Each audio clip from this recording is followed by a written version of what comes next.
The metal door slid open with a harsh sound. Two guards pushed Alex Miller forward into the small, cold room. His hands were tied behind his back with glowing blue cuffs. "Move it, human," the taller guard said, shoving Alex toward the center of the room. Alex stumbled but kept his balance. He looked around at the bare walls and the single window that showed the stars outside. This was the transfer room on Outpost 17, the last stop before what they called final processing. Captain Reynolds entered, her uniform crisp and her face showing no emotion. She held a tablet and barely looked at Alex as she spoke. Human Specimen 2187, Alex Miller. Age 28. Former occupation, mechanic. Assessment results, below standard strength, average intelligence, no special skills. She finally looked up at him. Classification, non-viable. Alex said nothing. What was there to say? When the aliens had conquered Earth 5 years ago, they had sorted all humans into categories. The strong became workers. The smart became researchers. The beautiful became servants in alien homes. The rest, like Alex, were non-viable. Useless. "What's happening to this one?" asked the younger guard, looking almost interested. Captain Reynolds sighed. "Transport to Crestfall. The dragons there expect regular tributes." The guard's eyes widened. "Dragons? I thought that was just a story to scare new recruits." "They're real enough," Reynolds said. "Massive reptiles with technology even we don't understand. They keep to themselves on that rocky planet, and we keep them happy with regular food deliveries." Alex felt his stomach drop.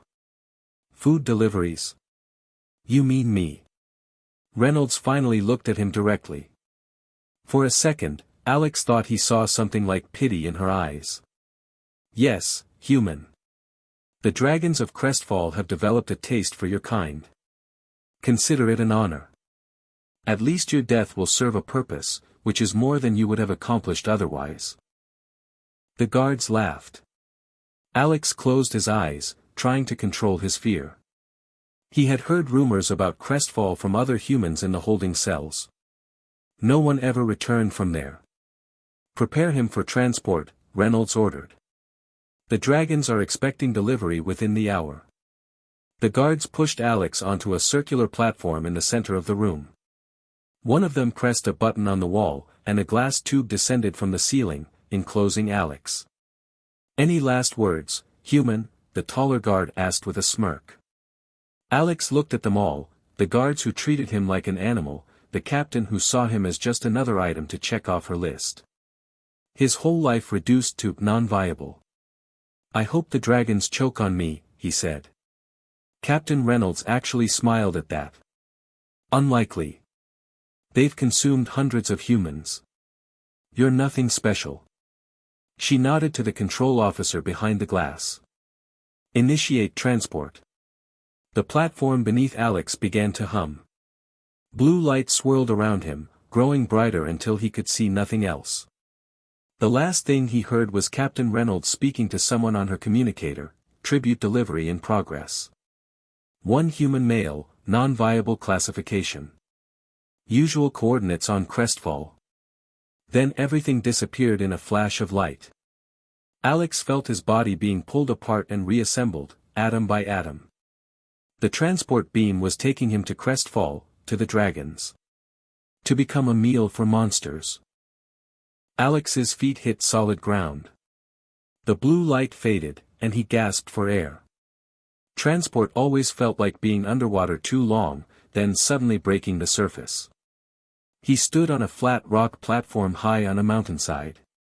The air was thin and cold. Below him stretched a wide valley covered in thick mist. Strange lights glowed beneath the fog, moving like ships on a white sea. His cuffs had fallen away during transport, no need to restrain food, he thought bitterly. "So this is Crestfall," Alex said to himself, his voice sounding small in the vast silence. He looked around for any sign of the dragons but saw nothing except rocks and mist. Maybe he could run. But where? The platform stood at the edge of a cliff that dropped hundreds of feet to the valley below. A deep rumbling sound made Alex freeze. The mist below began to swirl, and something massive rose through it. Alex's heart pounded as he saw what was coming. It wasn't the monster he had expected. Instead, a sleek metal craft emerged from the fog. It was unlike any ship Alex had seen before, not clunky like human vessels or coldly efficient like the alien ships that had conquered Earth. This craft seemed almost alive, its surface shifting colors like oil on water. The ship hovered before the platform. A section of its side slid open, revealing a brightly lit interior. Alex stepped back, but there was nowhere to go. A figure appeared in the doorway. Alex's breath caught in his throat. It stood upright on two powerful legs. Its body was covered in scales that shimmered between deep blue and green. It had a long neck, a head shaped somewhat like a lizard's but with a more intelligent look, and eyes that glowed with a golden light and unmistakable awareness. A dragon. But not the mindless beast Alex had imagined. This creature wore what looked like clothing, a kind of metallic vest with pockets and tools attached. "Human," the dragon said, its voice surprisingly smooth and clear. "You are Alex Miller." Alex couldn't hide his shock. "You speak English?" The dragon made a sound that might have been a laugh. "We speak many languages. My name is Drake. Are you going to eat me?" Alex asked, deciding direct was best. Drake tilted his head. "Is that what they told you?" He seemed genuinely surprised. "That we eat humans?" Alex nodded slowly. "Interesting," Drake said. "The Council continues its deceptions." He gestured to the ship's interior. "Come. It will be dark soon, and the mountain predators hunt at night." Alex didn't move. "Why should I trust you?" "Because you have no choice," Drake said simply. "But if it helps, I give you my word that no dragon will eat you. We have never consumed humans." "Then why do they send people here?" Alex asked. Drake's golden eyes seemed to grow more intense. "That is a long conversation. One best had somewhere warm and safe." He extended a clawed hand. "Will you come willingly? Or must I carry you?" Alex looked at the dragon, then back at the empty platform. The transport beam was gone. No one was coming to save him. He was alone on an alien world with a creature from Earth's oldest legends. "I'll come," he said finally.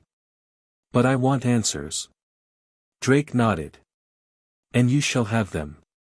More than you expect." He stepped aside to let Alex enter the ship. "Welcome to Crestfall, Alex Miller. Your new life begins now." As Alex stepped into the ship, the door slid closed behind him. The craft hummed to life and descended into the mist, toward the mysterious lights of what Alex now realized must be a dragon city. Whatever waited for him there, it wasn't going to be what Captain Reynolds had promised. The dragon ship cut through the mist, descending toward the valley. Alex stood by a window, watching in amazement as a city appeared below them. Not caves or primitive nests, but a real city with tall buildings that glowed with soft blue and green lights. "This is Dragon Home," Drake said, standing beside him. "Our main city on Crestfall." The ship landed on a platform connected to a large round building. Drake led Alex inside, through hallways with high ceilings and walls covered in strange symbols. "The others are waiting," Drake said. "Others?" Alex asked nervously. Drake didn't answer. He stopped at a large door that slid open automatically. Inside was a circular room with a table in the center. 3 larger dragons sat around it. Their scales were different colors, one red, one silver, and one deep purple. "This is the human," Drake announced. The red dragon, clearly the oldest with scales that looked worn at the edges, leaned forward. "I am Elder Ruby. Welcome to Crestfall, Alex Miller." Alex stood stiffly, unsure what to do. "Thank you for not eating me. Yet." The silver dragon made a rumbling sound that Alex realized was laughter. We do not eat humans. Never have. Then why does the Galactic Council send humans here? Alex asked. They told me I was food. A convenient lie, said the purple dragon. I am Violet. Please, sit. Alex sat in a chair that seemed made for a human, not a dragon. This was getting stranger by the minute. Elder Ruby touched a panel on the table. A section of the wall became transparent, revealing another room below. Alex gasped. In the room were at least 20 humans. They were working at various stations, talking with dragons, looking at screens, handling equipment.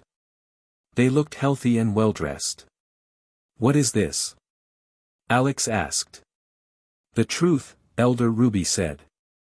For 50 years, the Council has sent us humans they deem worthless. They believe we eat them. We let them think this. But why? Alex asked. Drake sat beside him. Because we need humans. Not as food, but as partners. Partners for what? The silver dragon spoke. I am Sterling. Our species is very old, Alex.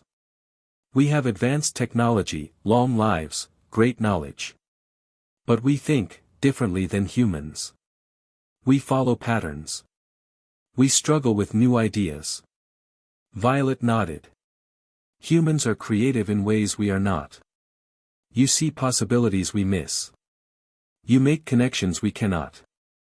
The Council sorts humans, Elder Ruby continued. They keep those with obvious value, strength, beauty, specific knowledge. They send us those they think have no worth. But they're wrong, Drake said. The humans they discard often have the most valuable minds, people who think differently, who see the world in unique ways. Alex looked at the humans working below. So you rescue us? Yes, Elder Ruby said. And in return, you help us solve problems our minds cannot. Together, we have made discoveries neither species could make alone. Alex shook his head, trying to process this. So I'm not going to die. No, Drake said. You're going to live. Really live, perhaps for the first time. There is more, Elder Ruby said.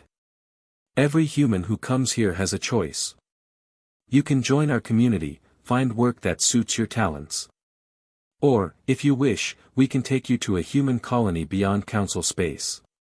Alex looked at the dragons, then at the humans below. All his life, he'd been told he wasn't special. Not smart enough, not strong enough, not important enough. Now these ancient creatures were saying he might have value after all. What kind of work could I do here? He asked. Drake smiled, at least Alex thought it was a smile. That's for you to discover. What were you before the Council labeled you worthless? A mechanic, Alex said. I fixed things. Old things, mostly. I was good at making broken parts work again. The dragons exchanged looks. Interesting, Elder Ruby said. Very interesting indeed. 2 weeks passed quickly. Alex settled into life among the dragons, living in a comfortable room in what they called the human quarter. He met other humans, all non-viable, according to the Council, all finding new purpose on Crestfall. Drake became his guide, teaching him about dragon society and technology. Today, they walked through a large workshop where humans and dragons worked side by side. How are you adjusting? Drake asked. Better than I expected, Alex admitted. Everyone's been kind. But I still don't understand why I'm here specifically. What can I do that helps dragons? Drake stopped walking. It's time you learn the real reason we need humans. He led Alex to a door marked with symbols Alex couldn't read. This is our main engine room. Inside was a massive chamber filled with machinery. In the center stood what looked like a giant crystal, glowing with blue energy. But something was wrong, the light flickered, growing dim then bright again in an unsteady pattern. This is the heart of Crestfall, Drake explained. Our main power source. It powers everything, our cities, our shields, our life support systems. And it's failing, Alex guessed, watching the flickering light. Yes. For the past 10 years, it has been growing weaker. Our engineers have tried everything, but... Drake's voice trailed off. But dragons think in patterns, Alex finished. And this problem doesn't fit your patterns. Exactly. We need a different perspective. An older human man approached them. He had gray hair and wore a blue uniform with tools hanging from his belt. You must be Alex, he said, extending his hand. I'm Tom. Head of the human engineering team. Alex shook his hand. Nice to meet you. So what exactly is this thing? He pointed to the crystal. We call it the core, Tom explained. It's ancient technology, created thousands of years ago by the dragon's ancestors. It converts energy from Crestfall's 3 suns into usable power. The problem, Drake added, is that no living dragon fully understands how it works. The knowledge was lost over time. We maintained it following old instructions, but now something is wrong that isn't in our records. Alex walked around the core, studying it carefully. And if it fails completely? Tom's face grew serious. Crestfall becomes uninhabitable within months. No power means no heat, no water purification, no air filtration. This planet's natural atmosphere is toxic to both dragons and humans. So everyone dies, Alex said quietly. Drake nodded. Unless we solve this puzzle. Alex approached the core, noticing how the machinery connected to it. Something about the setup looked familiar. This reminds me of an old power plant I helped fix back on Earth, he said. Different technology, but similar principles. He pointed to where several cables connected to the base of the crystal. These connections look worn. And this part here, he indicated a panel with blinking lights, seems to be overheating. Tom looked impressed. Good eye. We've replaced those connections 3 times, but they keep degrading. Because you're treating the symptom, not the cause, Alex said, thinking out loud. On Earth, I worked on vintage cars. When new parts kept failing, it usually meant something else was wrong, something putting stress on those parts. Drake and Tom exchanged looks. No one has suggested that approach, Drake said. We've been focused on the connections themselves. Alex knelt to examine the base of the core more closely. I'd need to understand this better, but I think something's out of alignment. The energy isn't flowing properly, which puts stress on these connection points. For the first time since arriving on Crestfall, Alex felt truly useful. This was something he understood, fixing broken things, finding the real problem when others only saw the symptoms. I want to help, he told Drake. I don't know if I can fix it, but I'd like to try. Drake placed a clawed hand on Alex's shoulder. That's all we ask. A fresh perspective. A different way of thinking. When can I start? Alex asked. Right now, Tom said with a smile. Welcome to the team. For 3 months, Alex worked on the core problem. He spent long days studying dragon technology, learning their language, and examining the ancient power source from every angle. Tom taught him what the human team had already tried. Drake brought him old records that might hold clues. One night, Alex sat alone in the engine room, staring at the flickering core. Its blue light cast shadows across his tired face. He had tried dozens of approaches, but nothing worked. The core continued to weaken. Still here? Drake's voice came from behind him. Alex nodded without turning around. I'm missing something. Something obvious. Drake sat beside him, his scales reflecting the blue light. The council meeting is tomorrow. Elder Ruby will announce the evacuation plan. Evacuation? Alex turned to look at him. If the core fails completely, we must leave Crestfall. But we don't have enough ships for everyone. Drake's voice was heavy. Choices will have to be made. Alex stood up suddenly. No. There has to be a solution.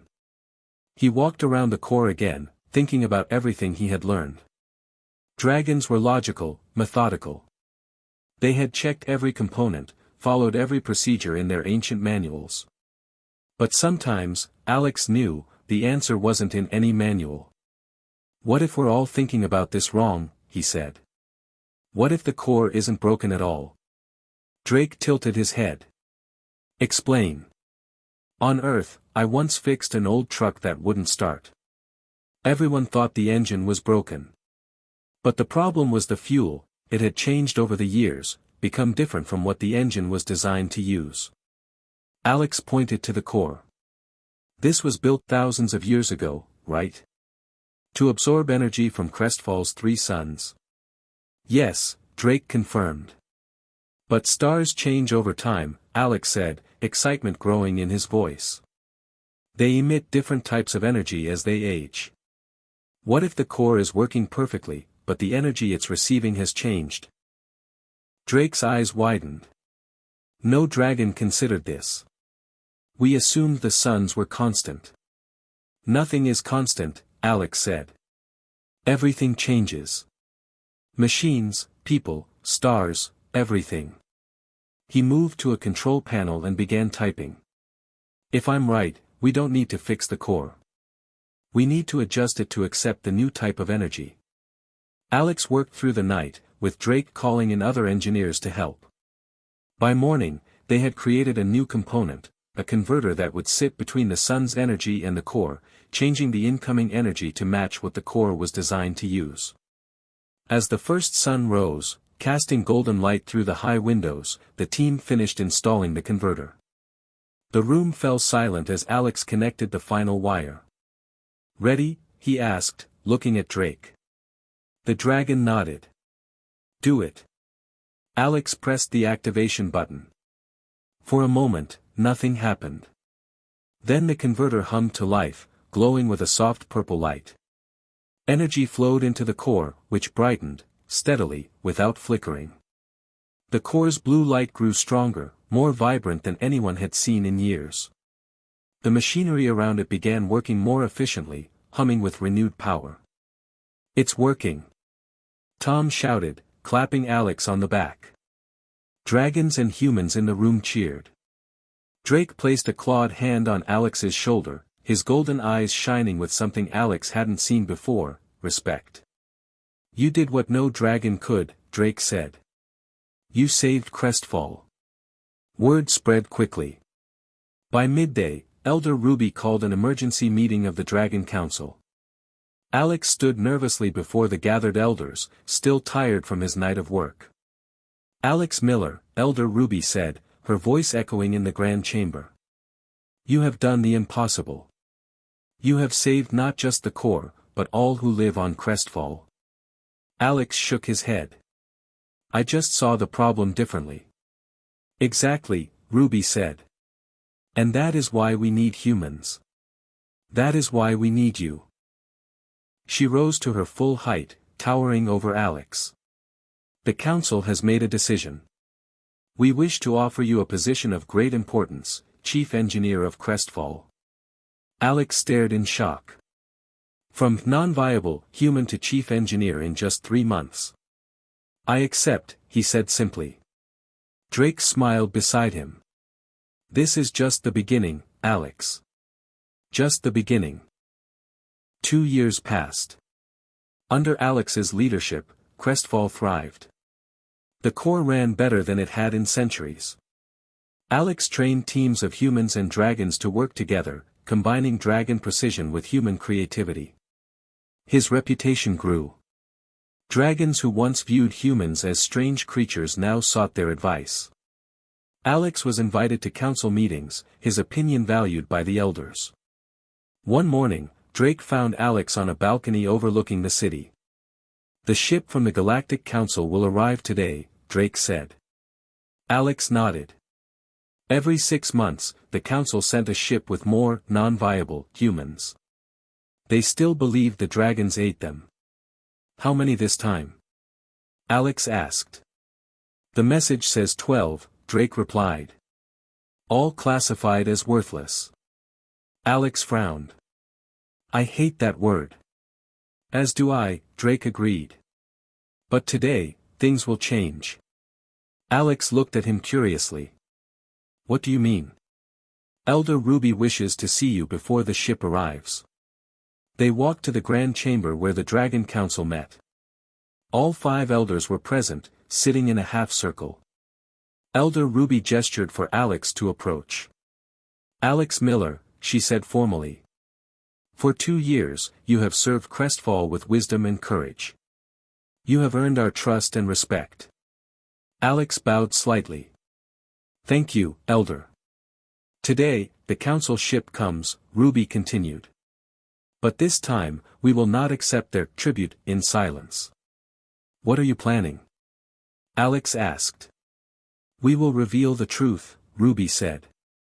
Show them that humans and dragons live together as equals on Crestfall. End their lies. They won't like that, Alex warned. The council maintains control through fear and division. If other species learn that humans and dragons work together successfully, it threatens their power. Precisely, said Elder Sterling, the Silver Dragon. Which is why we need a strong leader to face them. Someone who understands both humans and dragons. Alex suddenly realized all the elders were looking at him. Me? He asked in disbelief. I'm just an engineer. You are much more, Ruby said. Our ancient texts speak of a time when dragons would face their greatest challenge. They prophesied a leader would come from the stars, one who stands between worlds, understanding both but belonging fully to neither. Drake stepped forward. The council has voted, Alex. We ask you to become Crestfall's king, the first human to lead dragons. Alex was speechless. From worthless human to king of dragons? It seemed impossible. This isn't just about a title, Ruby explained. As king, you would represent Crestfall to the Galactic Council. Your words would carry the weight of our entire world. Why me? Alex finally asked. Because you see value where others see none, Drake said. You fixed what we thought was broken. You taught us to question our oldest assumptions. And, Ruby added, because the humans of Crestfall trust you. You bridge our worlds. Alex thought about his life before, fixing old machines, barely noticed, then discarded as worthless by the council. Now he stood among the most ancient and powerful beings in the galaxy, being offered a throne. What happens when the council ship arrives? He asked. If you accept, Ruby said, you will greet them as king of Crestfall. You will show them that their worthless human has become our most valued leader. Alex smiled slowly. I can't wait to see their faces. He straightened his shoulders and looked at each elder in turn. I accept your offer. Not for power, but for all the humans who were told they had no value. And for the dragons who saw worth where others saw none. Elder Ruby rose and placed a gleaming circlet on Alex's head. It was made of the same material as the core, glowing with soft blue light. Rise, King Alex of Crestfall, she proclaimed. The bridge between worlds. Hours later, Alex stood on the landing platform as the council ship descended. He wore formal dragon robes adapted for his human form. The crown glowed on his head. Beside him stood Drake and the elders. The ship landed. The door opened. Captain Reynolds stepped out, then froze in shock at the sight before her. Welcome to Crestfall, Alex said, smiling at her stunned expression. I believe you've brought more humans you consider worthless. He gestured to the thriving city behind him, where humans and dragons work together. Please, come see what worthless can become.